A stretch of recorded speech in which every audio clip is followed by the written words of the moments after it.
भारत में अपराधों के कारण, ठीक है, in India what is the reasons of crime. Bharat में आपराधिक घटनाओं के कई कारण हैं, जैसे कि सबसे नंबर 1 कमजोर कानून व्यवस्था। दोस्तों समझना पड़ेगा आपको इसको कैसे। भारत में अपराध का मुख्य कारण पुलिस प्रशासन तथा व्यवस्था की स्थिरता है, स्टेबिलिटी। भारत में अपराधिक बेखौफ होकर कई बड़े बड़े आपराधिक घटनाओं को अंजाम देते हैं। भारतीय कानून व्यवस्था में कमियों के कारण कई माफिया पुलिस अधिकारियों पर मानसिक व प्रशासनिक दबाव बनाते हैं, जिसके कारण भारत में आपराधिक घटनाओं का बढ़ावा मिलता है। भारत के अधिकांश अपराधियों में पुलिस प्रशासन व कानून के प्रति भय नहीं रहा है, जिसके कारण यह अपराधी बेखौफ होकर बड़ी बड़ी आपराधिक घटनाओं को अंजाम देते हैं। देखिए अभी आप देख रहे हैं, फिर से भी वही वाला पॉइंट आ गया। अभी रिसेंटली ही अतीक का मर्डर हुआ है। देखिए अब जो मर्डर करने वाले वहाँ पर जो 3 बच्चे थे वो, ठीक है, 3 बच्चे नहीं, ठीक है, ठीक ठाक पर्सन थे, वो किशोर थे, तीनों हैं। अब उन्होंने उसको मार दिया और उनके बाद में उनको हिरासत में भेज दिया गया है, क्या है क्या नहीं है। लेकिन उन्होंने ऐसा किया क्यों, ठीक है, उनके अंदर इतनी हिम्मत आई कैसे कि मीडिया के सामने बेखौफ होकर के वो मर्डर कर देंगे। मतलब बेखौफ होना, बेखौफ होकर ही तो क्या, इसका मतलब है पुलिस का उनको डर नहीं है। उससे पहले भी अतीक अहमद जो बहुत सारे क्राइम कर चुका, उसके अंदर भी डर नहीं है। तो ये क्या है, ये पुलिस व्यवस्था ही तो है, कमजोर कानून व्यवस्था है, इसी का तो कारण है कि लोग उसका फायदा उठा रहे हैं। चलिए आगे है बेरोजगारी। देखिए अब चलते हैं, अभी तक तो हम कानून व्यवस्था पे चले, लेकिन अब टारगेट करने वाले हैं हम सरकार को। कैसे, देखिए भारत में तेजी से बढ़ती जनसंख्या के कारण बेरोजगारी की समस्या का उदय हुआ है, जिसके कारण अपराधों की संख्या में भी वृद्धि हुई है। बेरोजगारी कई अपराधों का मूल कारण रही है। बेरोजगारी की समस्या से जूझ रहे लोग अक्सर अवैध कार्यों की शुरुआत करते हैं, जो आगे चलकर उन्हें एक अपराधी बना देती है। केवल इतना ही नहीं, बेरोजगारी के कारण देश में भ्रष्टाचार जैसी समस्याओं को बढ़ावा मिलता है।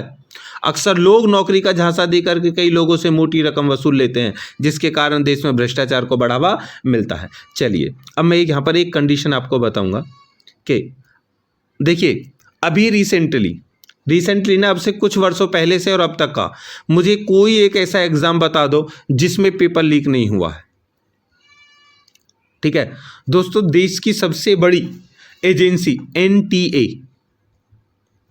नेशनल टेस्टिंग एजेंसी, ये है जो नीट और नेट के पेपर करवाती है। जो ऑनलाइन होते हैं बहुत ज़्यादा, जो पेपर होते हैं इनमें बहुत ज़्यादा सख्ती बरती जाती है। अब इतना समझ लीजिए, इसमें इतनी सख्ती होती है कि जो महिलाएं हैं वो हाफ बाजू का कोई जो सूट ब्लाउज कुछ नहीं पहन सकती। कानों में कुंडल, नाक में जो कुछ भी मतलब कि ज्वेलरी, ठीक है, हाथ में एक जो वो होता है ना कलावा, जो धार्मिक कलावा होता है जो पूजा पे बांध दिया जाता है, वो भी नहीं बांध करके इस एग्जाम में जा सकते। तो सोचो किस लेवल की इसमें सख्ती होगी। लेकिन इसके भी पेपर लीक हुआ है। अभी रिसेंटली नेट का पेपर हुआ है, ठीक है, पिछले महीने, उसमें इसका पेपर लीक हुआ है। तो ये पेपर लीक हुआ क्यों है? अभी बेरोजगारी वाले कंडीशन को आप पढ़ोगे ना, उसमें हुआ है। भ्रष्टाचार के कारण लोगों को झांसा दिया जाता है कि चलो पेपर हम आपको दे देंगे, हमें इतने पैसे दे दो। वो बेरोजगार है, वो कहते हैं कि चलो ठीक है भैया, और कुछ रोजगार नहीं है, अगर पैसे दे करके एक बार नौकरी मिल जाती है तो हम कर लेंगे। तो कहीं ना कहीं कितने जो अपराध पनप रहे हैं। ठीक है, चलिए बेरोजगारी, ठीक है, कि अभी देख लीजिए, भले ही सरकार दिखाई ना दिखाए, लेकिन मैं आपको बताता हूँ, बैकग्राउंड से आप खबर लेकर के देखिए, किसी गांव में, किसी मोहल्ले, किसी शहर में, कहीं पर भी जाकर के चले जाइए, कितनी लोगों से पूछ लीजिए भैया क्या रोजगार है, कि हमारे रोजगार समाप्त हो गए। कोरोना के बाद से जो रोजगार समाप्त हुआ था, आज तक रोजगार ही नहीं बने हैं। ठीक है, तो ये कारण है बेरोजगारी का। अब वो फिर क्या करेंगे? खाली रहेंगे, कुछ काम नहीं मिलेगा, कमाई चाहिए भाई, जीवन तो चलाना है ना, तो वो क्या करेंगे? अपराध की तरफ मुड़ेंगे। ठीक है, 2 नंबर का काम करेंगे, जैसे शराब बेचना, ठीक है, एक दूसरे से लेन देन करके उनको गड़बड़ करना, बहुत सारी चीज़ें हैं, ठीक है, जिनमें वो कर सकते हैं। इलीगल काम करेंगे, भ्रष्टाचार फैलाएंगे। समझ में आ गया दोस्तों? तो बेरोजगारी मेन कारण है यहाँ पर इसका। चलिए आगे है, नेक्स्ट पॉइंट है लोगों का निजी स्वार्थ। चलिए, व्यक्तियों के निजी स्वार्थ को भी किसी भी आपराधिक घटना का प्राथमिक कारण माना जाता है। अक्सर लोग अपने निजी स्वार्थ के लिए विभिन्न प्रकार के अपराध करते हैं, जैसे चोरी करना, ठगी करना, अपहरण करना आदि। चलिए आगे है संस्कारों का अभाव। देखिए मोस्ट इंपोर्टेंट पॉइंट मैं आपको यहाँ पर बताने वाला हूँ। ठीक है दोस्तों, भारत में नई पीढ़ी में देश की संस्कृति एवं सभ्यता के प्रति जागरूकता में भारी कमी हुई है, जिसके फलस्वरूप युवाओं में नैतिकता का स्तर कम हुआ है। इसके कारण देश के युवा समाज में बढ़ती आपराधिक घटनाओं के प्रति रुचि नहीं लेते। अच्छे संस्कारों के अभाव के कारण अक्सर युवावस्था में लोग पथभ्रष्ट हो जाते हैं, जिसके कारण जाने अनजाने में या जानबूझकर वे कई आपराधिक घटनाओं में शामिल हो जाते हैं। ठीक है दोस्तों, तो देखिए जो हमारा जो भारत देश है वो वेस्टर्न कल्चर को अपनाता जा रहा है, तो हमारे देश की जो संस्कृति है, जो हमारे देश की गरिमा है, वो कहीं ना कहीं ध्वस्त होती जा रही है। और इसका असर क्या हो रहा है कि आपराधिक घटनाएं बढ़ रही हैं। ठीक है, अब देखिए यहाँ पर एक मैं छोटी सी आपको एक कहानी बताता हूँ संस्कृति से ऊपर।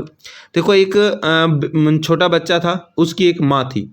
उसको क्या होता था, जब छोटा बच्चा था वो स्कूल जाता था, ठीक है, फर्स्ट सेकंड क्लास में जाता था, तो डेली के डेली माँ से मांगता था, माँ पेंसिल दे दो, मुझे पेंसिल के लिए पैसे दे दो।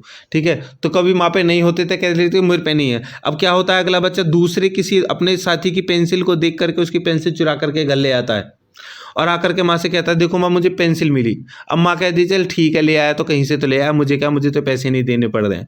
तो यहाँ पर उस बच्चे को बढ़ावा मिला। अब यही कंडीशन चलती रही, जब भी उसको जरूरत होगी लोगों से छीनना, चोरी करना, यही चलता रहा। एक कंडीशन ऐसी आ गई, वो बहुत बड़े मामले में फंस गया और कोर्ट में पहुंच गया। कोर्ट में जाकर के उससे पूछा गया जज ने कि भाई तूने ऐसा क्यों किया, गलत काम क्यों किया। तो बच्चे ने बताया, योर ऑनर गलत काम? क्या गलत काम? कौन सा गलत काम? कैसा गलत काम? योर ऑनर मुझे भूख लगी थी, मैंने खाना चुरा करके खा लिया, खाना छीन करके खा लिया, तो मैं क्या भूखा मर जाऊं? मुझे जिस चीज़ की ज़रूरत थी, मुझे जहाँ पर दिखी मैंने उसको ले लिया, इसमें गलत क्या है? तो उसने बताया, कभी तुझे किसी ने सिखाया नहीं भी कि दूसरों की चीज़ों को लेना अपराध होता है उनके बिना परमिशन के? कहने लगा नहीं। उसकी माँ को बुलाया गया, ठीक है, सॉरी उसकी माँ भी वहीं थी। तो जब उसको माँ के वहाँ पर कटघरे में बुलाया गया, ठीक है, तो कहने लगा कि देखो ये इसने ऐसा किया है। तो माँ कहती है मुझे तो पता ही नहीं है इसने कब किया है, कब नहीं किया है, मुझे तो ये बता देता हूँ, वहाँ से ले आता हूँ, वहाँ से ले आता हूँ।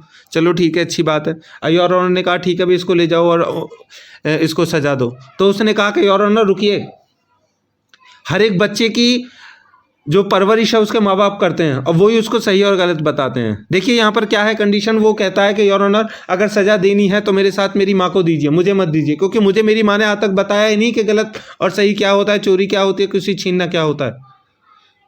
तो योर ऑनर सदमे में पहुंच गए, कहने लगे संस्कार ही नहीं दिए हैं तो कैसे पता चलता। तो इसका हम कह सकते हैं फिर निष्कर्ष यह है कि संस्कार जरूरी हैं दोस्तों। अपने बच्चों को संस्कार दीजिए, रोजगार वो अपना आप कर लेगा, पैसे अपना आप कमा लेगा, इज्जत अपना आप कमा लेगा, ठीक है, और विरासत में उसको कुछ मत दीजिए, संस्कार दीजिए, पढ़ाई लिखाई दीजिए।